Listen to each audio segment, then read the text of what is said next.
చేసే వరకు మనకి ఎలా ఉంటుందంటే ఆడియన్స్గా ఉన్నప్పుడు ఒకసారి సెట్లో లైవ్లో చూసి ఫోటో తీస్తే చాలు అని.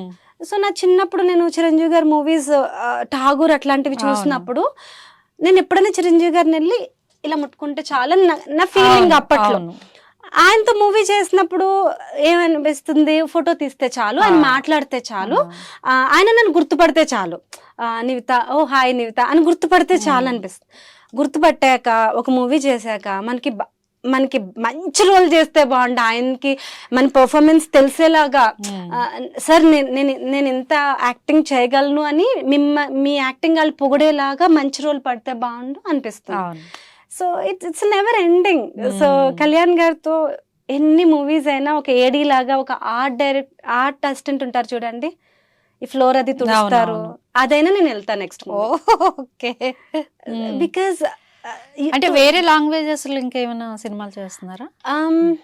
లాంగ్వేజెస్ ఇప్పుడు ఏం చేయట్లే కరెంట్లీ. నో, ఇప్పుడు తెలుగులోనే ఎక్కువ చేస్తున్నాను.